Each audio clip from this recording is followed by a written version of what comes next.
Hello everyone, नमस्कार सभी को। आशा और विश्वास कभी गलत नहीं होते। बस ये हम पर निर्भर करता है कि हमने आशा किससे की है और विश्वास किस पर किया है।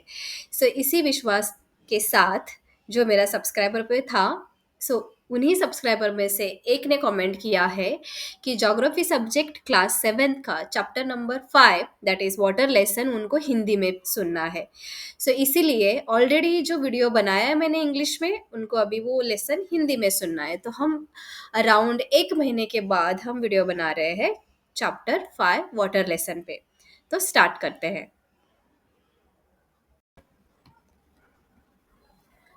ये है चैप्टर नंबर 5 वाटर, और वीडियो हम 2 पार्ट्स में बनाएंगे। ठीक है। So first of all I will read in English, मैं रीड करूंगी इंग्लिश में, then I will explain in the Hindi. ठीक है, मैं हिंदी में एक्सप्लेन कर दूंगी। So when you think of water, what images come to your mind? You think of rivers, the waterfalls, the pitter patter of rain drops, water in your taps. ठीक है। मतलब यहाँ पे बोला जा रहा है कि आप अगर मतलब पानी के बारे में सोचने के लिए बोलेंगे तो आपके माइंड में क्या क्या इमेजेस आएंगे, कौन सी चित्र आएंगे आपके, राइट? आप बोलोगे कि रिवर्स, नदियाँ आएंगी, वाटरफॉल्स। ठीक है। अभी मेरा हिंदी इतना भी अच्छा नहीं है कि मैं वर्ड टू वर्ड ट्रांसलेट कर पाऊँ। जो भी मुझसे हो रहा है I can do that. Children love to float paper boats in rain puddles. ठीक है, मतलब बच्चों को तो अच्छा लगता है पेपर बोट्स बनाना पडल्स में। By noon the puddles vanish, मतलब क्या होगा कि अगर सुबह बारिश हो गई तो दोपहर तक वो पडल्स जो भी पॉन्ड्स बन गए हैं वो सूख जाते हैं। तो कहाँ पे जाता है ये पानी? Where does the water go? है ना? तो the sun's heat causes evaporation of water into vapour, मतलब बिकॉज ऑफ द सन, जो सन की हीट होती है, उष्मा होती है, उसके वजह से पानी का इवेपरेशन होता है। ठीक है। इवेपरेशन कैसे होता है कि पानी गर्म हो जाता है और उसकी वेपर्स में वो कन्वर्ट हो जाता है। पानी का वेपर में कन्वर्ट होना, ये प्रोसेस ही होता है इवेपरेशन। ठीक है। The sun's heat causes evaporation of water into vapour. यहाँ पे when the water vapour cools down, अभी वाटर का वाटर वेपर में कन्वर्ट हो गया, देन क्या होगा? ये वाटर वेपर क्या हो जाएंगे? क्लाउड्स में चले जाएंगे, है ना? बिकॉज उनका जो वेट होता है वो कम होता है एज कम्पेयर टू द पानी। When the water vapour cools down it condenses and forms clouds. ये जो वाटर वेपर होते हैं क्लाउड्स में चले जाएंगे, स्काई ऊपर चले जाएंगे, और बिकॉज ऑफ द जो एयर होती है अराउंड, उसके वजह से वो ठंडे हो जाएंगे और उसका फॉर्मेशन किस में होगा? क्लाउड्स में होगा। ठीक है। From there it may fall on the land और sea in the form of rain और स्नो और स्लिट। ठीक है। द पूरा प्रोसेस जो भी है, the process by which water continuously changes it forms and circulates between oceans, atmospheres and land is known as the water cycle. ये पूरा एक वाटर साइकिल होता है, मतलब पानी से स्टार्ट होके फिर से पानी तक आगे, मतलब ओशन से स्टार्ट होके फिर से ओशन में पानी आ जाता है। तो यहाँ पे हमें पूरा प्रोसेस दिया हुआ है। ठीक है। पूरा वाटर साइकिल का प्रोसेस दिया हुआ है, आप देख सकते हैं यहाँ पे। पहले ये जो पानी है, समझो कि ये नदी है, यस, यहाँ से ऊपर से पानी आ रहा है तो ये नदी है। नदी का क्या हो गया? इवापरेशन हो गया। इवापरेशन से देन इवापरेशन होके वाटर वेपर में कन्वर्ट हो गया। कंडेंसेशन मतलब जो वाटर वेपर अगेन पानी में कन्वर्ट होता है, वाटर वेपर अगेन पानी में, मतलब रेन फॉर्म होता है। ठीक है, बारिश हो जाती है, तो वो है कंडेंसेशन प्रोसेस। ठीक है। प्रेसिपिटेशन मतलब पानी का फॉर्मेशन होना, पानी गिरना नीचे। प्रेसिपिटेशन में हमें पता चल जाता है कि बारिश हो रही है, कितनी हो रही है। Okay. Our earth is like a terrarium. Terrarium मतलब क्या हो गया? यहाँ पे उसका मीनिंग दिया है कि अब टेरेरियम मतलब क्या हो सकता है। टेरेरियम अगर आपको घर पे बनाना है तो क्या करना है? Fill 1/4 of a big jar with soil. आपको एक ग्लास लेना है, उसको 1/4 फिल अप करना है मिट्टी से। ठीक है। देन आपको क्या करना है? Put a thin layer of humus on top of it. Humus मतलब जो मिलता है ना हमें, मतलब जहाँ पे घास वगैरह आती है, अगर आपने देखा किसी गार्डन में, तो वो लाके रख देना है उसके ऊपर। बिकॉज क्यों? उससे ना आप वहाँ पे ऐसे, ये जो जगह होती है ह्यूमस मतलब जहाँ पे फर्टाइल मिट्टी रहती है, ठीक है, जहाँ से हमें अच्छी वाली क्रॉप्स मिल सकते हैं, तो उसको ह्यूमस का एक लेयर होता है मिट्टी का। Plant the largest plants first and then arrange the smaller ones. मतलब आप यहाँ पे देख सकते हो कि पहले बड़े बड़े प्लांट्स आपको लगाने हैं, देन छोटे छोटे छोटे प्लांट्स लगाने हैं। ऐसे क्यों करना है वो हम समझेंगे। Spray the arrangement with water and close the jar. अभी उसको बंद भी करना है पानी स्प्रे करके। Then water that evaporates from the leaves and soil condenses and falls back to the, इधर गया, falls back in the form of drops of water. मतलब क्या? आप जितना भी पानी स्प्रे करोगे वो इवेपोरेट हो जाएगा और अराउंड वो जार पे रहेगा, एंड देन वो फिर से मिट्टी में पानी गिर जाएगा। तो ये क्या हो रहा है, मतलब जहाँ से पानी वो ले रहे हैं फिर से उधर ही वो जा रहा है, राइट। तो ये हो गया टेरारियम का मीनिंग। सो हमारा अर्थ भी ऐसे ही है। हमारा अर्थ प्लैनेट एक टेरारियम जैसा है। The same water that existed centuries ago still exist today. मतलब जब से अर्थ का हिस्ट्री स्टार्ट हुआ है तब से सेम वाटर अभी भी वही वाटर है, जस्ट इमेजिन। ठीक है। So the water use to irrigate a field in Haryana may have flowed down the Amazon river 100 years ago. मतलब ऐसे नहीं है कि महाराष्ट्र में अलग पानी है, मध्य प्रदेश में अलग पानी है, पंजाब में अलग पानी है, नहीं। पानी सेम ही है जो फ्लो हो रहा है। ठीक है, उसका फ्लो का डायरेक्शन अलग है बस। So the major sources of fresh water are, fresh water मतलब जो पानी हम पी सकते हैं। ठीक है, थोड़ी आवाज़ थोड़ी खराब हो गई है ठंडे की वजह से, सो मैनेज कर लेना please. So the major sources of fresh water are rivers, ponds, springs and glaciers. ठीक है। So the ocean bodies and the sea content salty water, वो तो हमें पता है कि वो हम पानी पी नहीं सकते क्योंकि वो सॉल्टी वाटर होता है। सॉल्टी वाटर मतलब वहाँ पे ज़्यादा मिनरल्स होता है एंड सॉल्ट्स होते हैं, उसकी वजह से वो सॉल्टी होता है। You can not drink that, आप पी नहीं सकते वो पानी। The water of the ocean is salty और सलाइन एज इट कंटेन्स, क्या है उसमें। ठीक है, ये पूरा मैप दिया है, वर्ल्ड मैप, जहाँ पे आपको मेजर सीज, लेक्स, रिवर्स दिख जाएंगे। अमाउंट, एक मिनट ऊपर चला गया, हाँ। So largest amount of dissolve salts रहेंगे उसको, और उसमें मोस्ट ऑफ द टाइम कौन सा रहता है, sodium chloride, that is table salt जो हम घर पे खाते हैं। इसीलिए आपने देखे होंगे कि सॉल्ट पेन्स बनाए रहते हैं, मतलब जहाँ से हमें सॉल्ट नमक मिलता है तो स्क्वायर स्क्वायर ऐसे बना के रख देते हैं, जहाँ से पानी क्या होगा, इवेबरेट होगा और पानी के नीचे क्या होता है, सॉल्ट होता है, तो वहाँ से हम नमक जमा कर सकते हैं। ठीक है, आगे बढ़ते हैं। अभी क्या है, सलाइनिटी का दिया है यहाँ पे, डू यू नो में salinity is the amount of salt in grams present in 1000 grams of water. मतलब क्या, 1000 grams ऑफ वाटर में कितना पानी, मतलब सॉल्ट कितने ग्राम्स 1000 grams ऑफ वाटर में डिजॉल्व हो गया है, दैट इज द सलाइनिटी। अगर आपने एक समझो कि एक ग्लास ऑफ वाटर लिया है और उसमें 2-3 चम्मच नमक डाल दिया तो वो कितना सॉल्टी होगा, just imagine that, that is about the salinity of that glass full of water. ठीक है। So the average salinity of the ocean is 35 per parts पर थाउजेंड, ये उसका यूनिट है जैसे हम सलाइनिटी मेजर करते हैं, पार्ट्स पर थाउजेंड। ठीक है। अभी देखते हैं कि डिस्ट्रीब्यूशन ऑफ वाटर बॉडीज कैसे है on the surface of the earth. So we all know that 3/4 of the earth surface is covered by water. 3/4 जो पार्ट है अर्थ का वो पानी से कवर है और बाकी का लैंड से कवर है, right. So if there is more water that more water then land on this earth, why do you so many countries face water scarcity. मतलब इसका क्या, कि इतना पानी है फिर भी आपने सुना होगा कि बहुत सारी कंट्रीज में पानी नहीं है, इवन बहुत सारी स्टेट्स में पानी नहीं है। सो उसका रियल मीनिंग ये होता है कि ये सब पानी कहाँ पे है, ओशंस में है। ठीक है, ये सब पानी ओशंस में है, ना कि फ्रेश वाटर जैसे कि लेक्स है, रिवर्स है। ये सब पानी 97.3% ऑफ पानी कहाँ पे है, ओशंस में। और जो पानी सलाइन वाटर होता है we are not able to drink it. अगर आपको यूज ही करना है ये पानी को तो आपको उस पर प्रोसेस करना पड़ेगा, राइट। सो इसीलिए वाटर स्केर्सिटी हम फेस कर रहे हैं। तो ये पूरा जो चार्ट है वाटर डिस्ट्रीब्यूशन का, ओके, बहुत इंपॉर्टेंट है, आपको एग्जाम में आएंगे फिल इन द ब्लैंक्स में। जैसे कि वाटर कितना परसेंटेज है, ओशंस में कितना है 97.3, आइस कैप्स में कितना है 0.2 मतलब 2.0, you can say only 2%। Then ground water 0.68, fresh water lakes 0.009, inland seas and salt lakes 0.009, वही आ गया। देन एटमॉस्फेयर में कितना है, एटमॉस्फेयर में वाटर है in the form of water vapour, okay, in the form of water vapour. So वो कितना है 0.0019, एंड रिवर्स में कितना है देखो, सबसे कम 0.0001, ओके। और ये जो टोटल फ्रेश वाटर के सोर्सेस है। ठीक है, अभी यहाँ पे एक एक्टिविटी दी है, अगर आपको समझना है तो, कि कितना पानी हमारे लिए है अभी। So you can think only 1 drop that is equal to river, उतना पानी हमारे पास है, हम ऐसे सोच सकते हैं। इसीलिए तो पानी वेस्ट नहीं करना है, जितना आपको पीना है उतना ही आपको लेना है फिल्टर से, जो भी आपके घर पे है स्टोरेज पानी पीने के लिए, बॉटल्स रहती है, मटका रहता है ना। ये सब न्यूज़ आर्टिकल्स है कि पानी क्यों इंपॉर्टेंट है, more than just a problem. ये सब आप रीड कर सकते हो पॉज करके। Many major rivers in danger of drying out, ये सब दिया है। गंगा अमंग 10 डाइंग रिवर्स, कौन सी है, ये सब उनके नाम दिए हैं, बट इंडिया का नहीं है, बाहर के, इंडिया के बाहर के हैं। ठीक है, इवन गंगा है, इंडस है, ये सब इंडिया के एग्जाम्पल्स दिए हैं। ओके, तो हम देखेंगे ocean circulation. There is something magical about walking bare feet on the sea shore. Okay, कभी आप बीच पे गए हो और बीच पे जाके आपने क्या चप्पल पहन के बीच पे घूमे हो? नहीं, आप चप्पल निकाल के घूमते हो। क्यों? बिकॉज जो गीली वाली सैंड रहती है, the wet sand on the beach, है ना? आप क्या एक्सपीरियंस करने के लिए जाते हो? वही तो एक्सपीरियंस करने के लिए हम बीच पे जाते हैं, right? So the wet sand on the beach, the cool breeze, ठंडी ठंडी हवाएं आती है, और सी बर्ड्स अगर है तो, है ना? और smell of the salt in the air, है ना? आपको लगता होगा कि मिट्टी मतलब मुंह में नमक जा रहा है। तो वो क्यों होता है? बिकॉज ये सब मतलब जो एयर का सर्कुलेशन होता है अराउंड ओशन एरिया, है ना?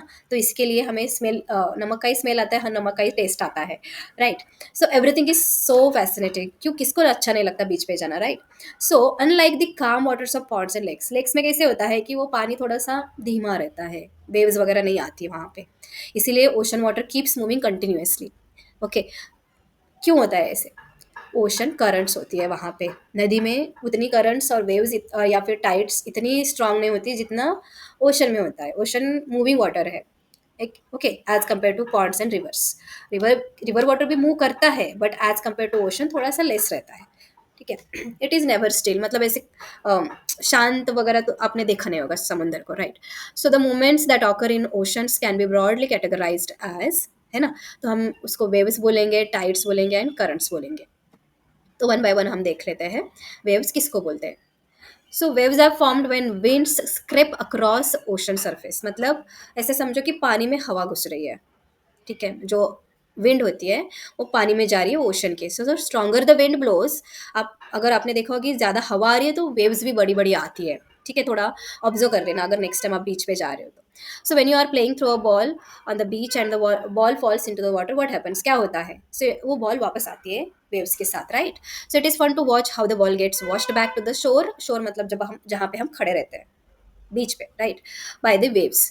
सो when the water on the surface of the ocean rises and falls alternatively, they are called waves. मतलब पानी ऊपर आ रहा है नीचे जा रहा है, वो जो मूवमेंट है पानी का ऊपर नीचे करने का वो है वेव्स। और वो वेव्स कैसे फॉर्म होती है? जैसे हवा पानी में जा रही है और बाहर आ रही है, पानी में जा रही है बाहर आ रही है, तो ऐसे वेव्स फॉर्म होती है। और जितनी हवा जोर से आएगी उतनी वेव्स बड़ी आएंगी, ठीक है? इसलिए आपने देखा होगा कि शाम को, ओके, या फिर मॉर्निंग को ज़्यादा मतलब बीच पे ज़्यादा जाने नहीं देते, बिकॉज बड़ी बिकॉज ऑफ द ये भी रहता है ना, जो करंट्स आती है वो बड़ी बड़ी आती है, तो it is very dangerous. Okay, so इसीलिए आपको पूरा सब ध्यान रख के आपको बीच पे जाना चाहिए। Next, during a storm, the winds blowing at very high speed form huge waves. These may cause tremendous destruction. An earthquake, a volcanic eruption, or underwater landslides can shift large amounts of ocean water. और उसको ही हम बोलेंगे, अगर huge tidal wave आ रही है तो हम उसको बोलेंगे सुनामी। ओके, मतलब क्या कि जो नॉर्मल वाली विंड होती है उससे तो नॉर्मल वाली वेव्स आएंगी, बट अगर स्टॉर्म वाली विंड है, जैसे कि साइक्लोन आ रहा है कि नहीं, या फिर अर्थक्वेक आ रहा है, या फिर वोल्केनिक इरप्शन हो गया कहाँ पे, तो वो वाली वेव्स अलग से आएंगी और वो ह्यूज रहेंगी, उसको हम बोलते हैं tsunami. So that may be high as 15 metre तक वो बड़ी हो सकती है। So the largest tsunami ever measured, सबसे बड़ी सुनामी वेव मेजर की गई थी 150 metre high. So these waves travel at a speed of more than 700 kilometre per hour तक वो स्प्रेड हो सकती है। देन द सुनामी ऑफ 2004, जो 2004 को जो सुनामी आया था, which spread damage in the coastal areas of India. आप देख सकते हो गूगल पे सर्च करके, tsunami 2004 causes and effects. Okay, और उनका कहाँ पे आया था? The Indira Point in the Andaman and Nicobar Islands got submerged after the tsunami. Submerge मतलब क्या? पानी के अंदर चला गया ये पूरा इंदिरा पॉइंट, अंडमान निकोबार में है इंदिरा पॉइंट, ठीक है? तो आप देख सकते हो अभी सुनामी, और उन्होंने पूरा एक आर्टिकल दिया है कहाँ से स्टार्ट हुआ था और क्या हुआ था, ये सब पूरा यहाँ पे है। सो सुनामी और the harbour wave struck havoc. Havoc मतलब पूरा क्या बोलते हैं उसको, नुकसान हो गया, पूरा डैमेज हो गया in the Indian ocean on the 26 December 2004। ये याद रखो date. Then the wave was the result of the earthquake that had its epicentre close to the western boundary of Sumatra. Epicentre मतलब जहाँ से earthquake हो रहा है, main point, centre point. The magnitude of the earthquake was 9.0 on the Richter scale.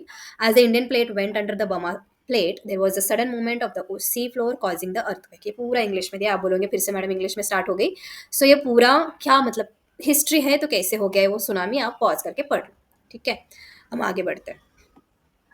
ये सब पूरा pictures and all everything they given, उन्होंने सब दे रखा है, ठीक है? Tides, the rhythmic rise and fall. Okay, the rhythmic rise and fall of ocean water twice in a day is called a tide. आपने सुना होगा कि बड़ी हाई टाइड है, पानी में नहीं जाना है, पानी में नहीं जाना है, बीच पे अगर आप जाते हो तो, अगर आप मुंबई के हो तो सुन रहे होंगे तो, मुंबई में ही बीचेस है ऐसा नहीं है, जहाँ पे भी बीचेस है, ठीक है। So the rhythmic rise and fall of water ocean water twice in a day, जो मॉर्निंग और इवनिंग में होता है, तो वहाँ पे क्या होता है कि it is a high tide when water covers much of the shore, मतलब बीच की पूरा, मतलब आप जहाँ पे आप खड़े थे ना दोपहर में, तो वो भी पानी में चला जा सकता है, पानी में जा सकता है। Okay, so rising to its highest level, it is low tide when water falls to its lowest level and recedes from the shore, मतलब अब हमेशा हम लो टाइड्स के टाइम पे बीच पे जाते हैं, याद रखना। नेक्स्ट, और वो किसकी वजह से होते हैं वो देख लेते हैं। The strong gravitational pull exerted by the sun and the moon on the earth surface causes the tides, मतलब क्या हो गया कि ग्रेविटेशनल जो फोर्स है सन और मून का, ठीक है, सन और मून का, उसके वजह से टाइड्स होती है, लो टाइड्स और high tides. The water of the earth closer to the moon gets pulled under the influence of moon's gravitational force and causes high tide. During the full moon, मतलब जब पूर्णिमा होती है या फिर अमावस्या होती है, new moon days, the sun and the moon the earth are in the same line, हमें पता है, and the tides are highest, है कि नहीं। So these tides are called spring tide. यहाँ पे देखो पिक्चर दिया है, जब सन मून और अर्थ एक लाइन में आते हैं, स्ट्रेट लाइन में आते हैं, ठीक है। और इसको हम क्या बोलते हैं वो भी मुझे बताना, कौन सा टाइप का एक्लिप्स हो जाएगा, अगर एक्लिप्स होता है तो सेम लाइन में आना चाहिए, ठीक है, कमेंट करके बताना। So these tides are called spring tides when, but when the moon is in its first and last quarter, okay, first and last quarter, the ocean water gets drawn in diagonally opposite directions by the gravitational pull of sun and moon resulting in low tides, मतलब याद रखना है पूर्णिमा और अमावस्या को बीच पे नहीं जाना है, ठीक है, otherwise you can not enjoy your beach quietly. So these tides are called neap tides, तो लो टाइड्स को बोलेंगे हम नीप टाइड्स और हाई टाइड्स को बोलेंगे हम spring tides. So high tides help in navigation, ठीक है, नेविगेशन मतलब आप ओशन से कहाँ से, तो मतलब फेरी में जा रहे हो या फिर बोट से किधर तो जा रहे हो, तो आपको हाई टाइड्स हेल्प करती है। So they raise the water level close to the shores and this helps the ship to arrive at the harbour more easily. So the high tides also help in fishing. Many more fish come closer to the shore during the high tide. है कि नहीं। सो high Tide मतलब पूरा water ऊपर आ रहा है तो आपको दिख जाएंगे मछलियाँ पूरी जब आप फिशिंग करोगे तो। So this enables fisherman to get a plentiful catch, इसीलिए वो हाई टाइड के टाइम पे ही फिशिंग के लिए जाते हैं, ठीक है। अभी हाई टाइड का और एक यूज है। So this rise and fall of water due to tides is being used to generate electricity in the some places, ठीक है। आपने देखा होगा कि ओशंस में आपको, आपने देखा होगा कि पूरी इलेक्ट्रिसिटी जो जनरेट करने की पूरी सिस्टम लगाई जाती है, तो ऐसे हम टाइड्स यूज करके भी इलेक्ट्रिसिटी जनरेट कर सकते हैं। अब यहाँ पे है last, ocean currents. Ocean currents are streams of water flowing constantly on the ocean surface in definite direction, मतलब पानी गिरते जा रहा है, गिरते जा रहा है, okay, on the ocean surface गिरते जा रहा है। सो द ओशन करंट्स में भी वार्म और कोल्ड, ये वार्म भी हो सकती है, कोल्ड भी हो सकती है। Generally warm ocean currents originate near the equator and move towards the poles. So the cold currents carry water from polar और हायर लैटिट्यूड्स टू ट्रॉपिकल और लोअर लैटिट्यूड्स, ठीक है। तो यहाँ पे क्या दिया है कि कहाँ पे ओशन करंट्स, कहाँ पे ठंडी हो सकती है और कहाँ पे वार्म हो सकती है। So it depends on where it originate, जहाँ पे है। अभी अगर आप देखोगे इक्वेटर, एंड इक्वेटर से वो पोल की तरफ वार्म करंट्स मूव करती है। So the cold currents carry water from polar to higher, ठीक है, पोलर टू पोलर और हायर लैटिट्यूड्स टू ट्रॉपिकल और lower latitudes. So Labrador ocean current is cold current while Gulf stream is warm current. So the ocean current influence the temperature conditions of the area. Warm currents bring about warm temperature over land surfaces. The areas where the warm and cold currents meet provide the best fishing grounds of the, ये देखो यहाँ पे दिया है already और हम पढ़े ही जा रहे थे, पढ़े ही जा रहे थे, ठीक है। तो ढूंढो लेब्राडोर कहाँ पे है, मिला क्या, यहाँ पे, हाँ देखो यहाँ पे है लेब्राडोर, ठीक है, और ये गल्फ स्ट्रीम है जो हमें वार्म करंट दे रही है। जो रेड रेड आपको दिख रहा है, रेड एरोस, तो वो वार्म करंट की है, और जो ब्लू दिख रही है वो ब्लू कोल्ड करंट से, ठीक है। So seas around Japan and eastern coast of North America are such examples, and the area where a warm and cold current meet also experience foggy weather, making it difficult for navigation. इसीलिए तो आप कभी कभी आपने सुना होगा कि आप यहाँ अब ओशन में ट्रैवल नहीं कर सकते, क्लाइमेट अच्छा नहीं है, क्लाइमेट देखना पड़ेगा हमें, वेदर डिपार्टमेंट से हमें मैसेज आता है कि you cannot travel, you cannot navigate this time वगैरह वगैरह, ये सब सारी चीज़ें रहती है। सो हमने ये लेसन में वाटर के बारे में अंडरस्टैंड कर लिए, क्या क्या अंडरस्टैंड कर लिया कि वाटर साइकिल क्या है, ओके, कंडेंसेशन क्या है, प्रेसिपिटेशन क्या है, इवेपोरेशन क्या है, ये सब हमने सीख लिया है। अगर आपके कोई क्वेश्चंस है तो कमेंट करिए। Thank you.